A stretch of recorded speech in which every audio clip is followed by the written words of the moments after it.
Good morning and welcome to Max Velocity Tactical. What I'm going to do today is talk to you a little bit about team formation. So we're talking right now just about a four-man team. And just to give you some general ideas, I just want to point out that it's never the purpose of Max Velocity Tactical to simply repeat what it might say in an FM, field manual, etc., but to give you some different ideas that you may use and you may employ.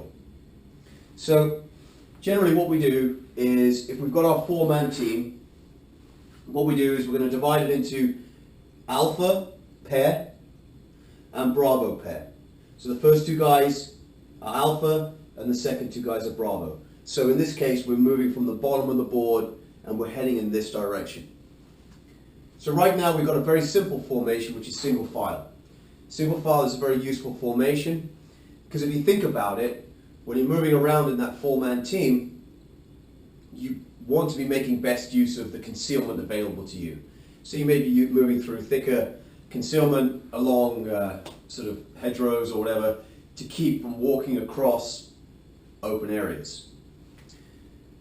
What we can do with the single file is we can adapt it pretty easily by moving out and spreading the guys out into what we call a file or a column formation.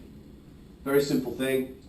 Now, we've got hand signals for this, but really, if you've got a well-trained team, what you want to consider is that you don't necessarily have to be so formal about that. And what you can do is you can adapt the formation and how the width of the formation and the spacing, the interval between the guys, you can adapt that as you move through the terrain. So you might get to a little bit of thicker terrain, you might bring it in closer, and you may get out into some open, you might spread it out a lot further.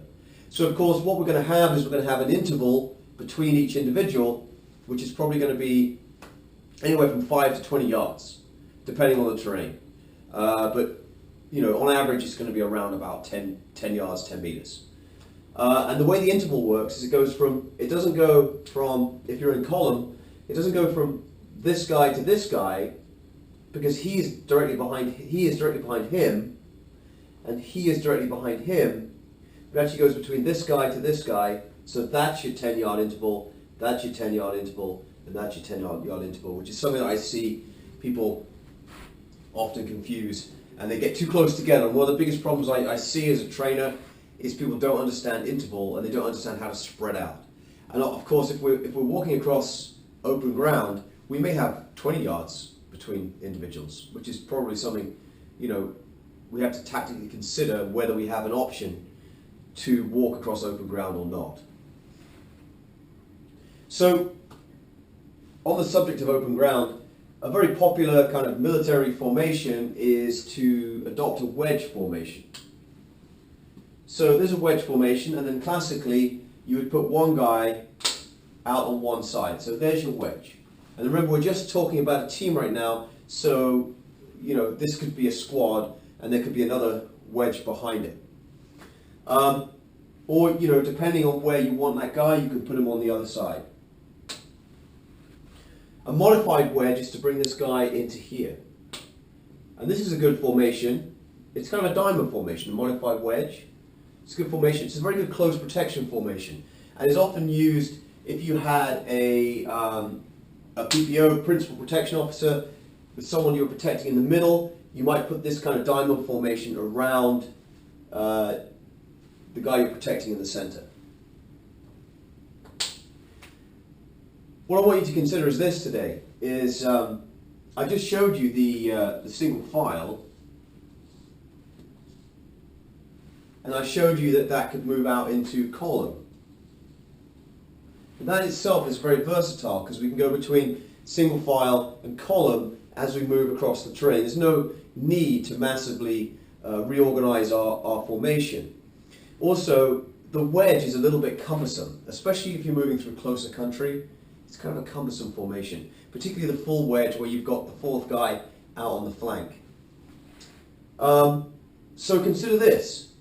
If we have this column formation, that in itself isn't so far removed from a modified wedge. So what I want you to consider today is that if we can move in and out between single file and file, the beautiful thing about single file is that we can react to contact to the right, we're already online. We can react to contact on the left, we're already online. If we're in column, we can do the same. If it's on the right, these guys are just stepping into this gap to make us online. If it's on the left, these guys are stepping into this gap, we're already online, facing the enemy threat. We know that we have to deploy, if we get contact front, we have to deploy Alpha and Bravo out as we do, as we teach our combat team tactics. So we still have to get up online to the front. But the good thing is that we've got Alpha and we've got Bravo. So for example, we get a contact front. If we were to deploy like this, then we could, for example, have Bravo come out like this. Another thing I want you to consider today is if we're expecting contact. So the sort of single file, the column formation, those are general movement techniques. So if we're actually expecting contact, we may have to manage that in a different way.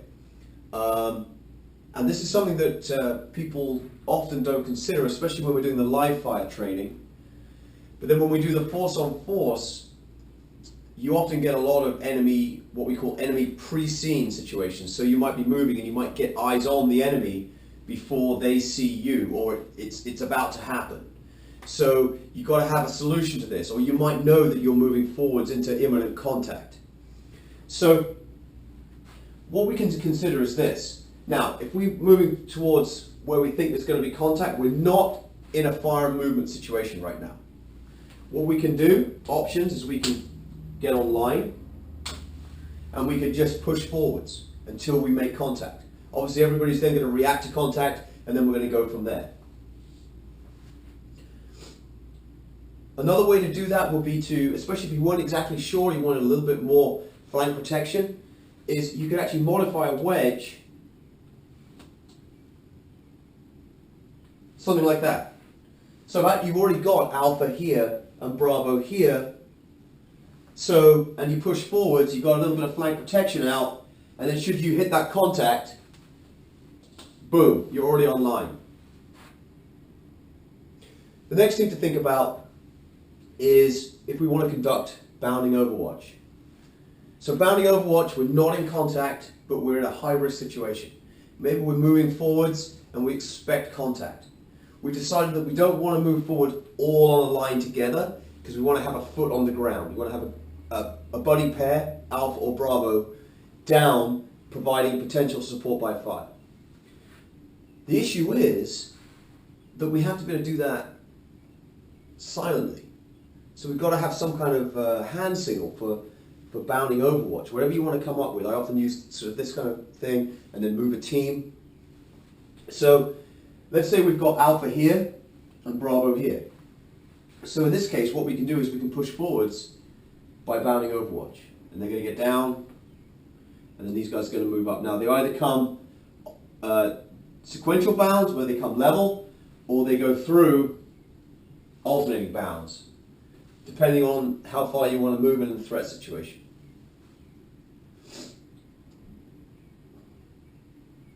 You've got to be able to do this silently by hand signals.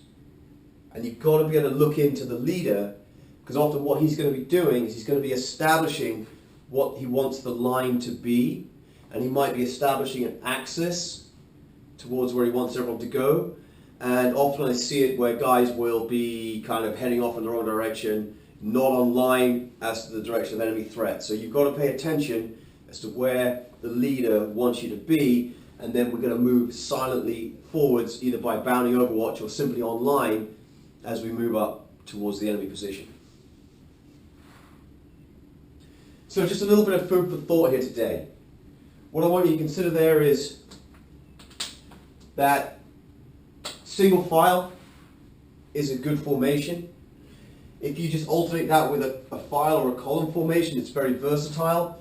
It allows us to keep the integrity of that formation so that we can apply our react to contact drills, whether it be react to contact front, rear, right or left. We can basically apply them the same way from the single file or the column formation.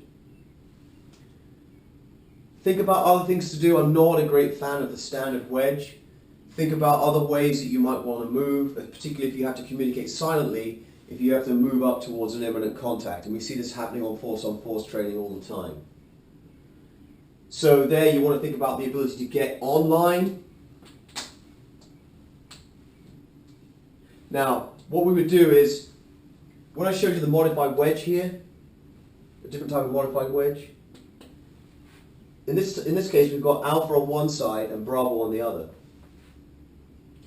If this was a squad level thing, and we actually had a whole 8 guys here, then there's another formation that is often used. It's called half attack.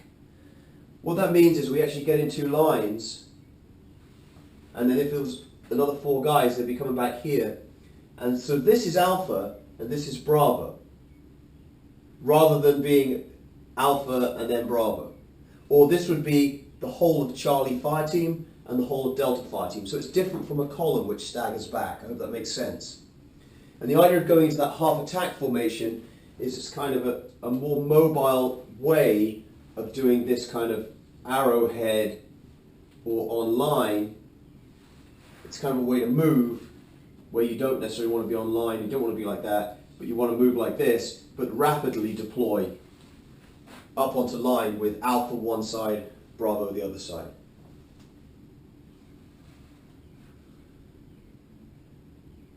So that's it for today, just a look at some team formations. The next time I'm going to talk about the position of the leader within a team, a 4-man team. So just look at some options for that and pros and cons of different approaches. Please remember that none of this is dogma. These are just suggestions for you and ideas that you might use and you might want to employ. I'll take any questions or discussion on this is going to happen on the NVT forum. The internet's a big place, so I'll give responses and feedback on the NVT forum. And that's at forum.maxvelocitytactical.com. It's a $25 a year subscription, and we like to keep it real on there, and we have a good grown-up rational discussion going on. So if you want to jump in and join that discussion, please come join us on the forum. Thank you very much.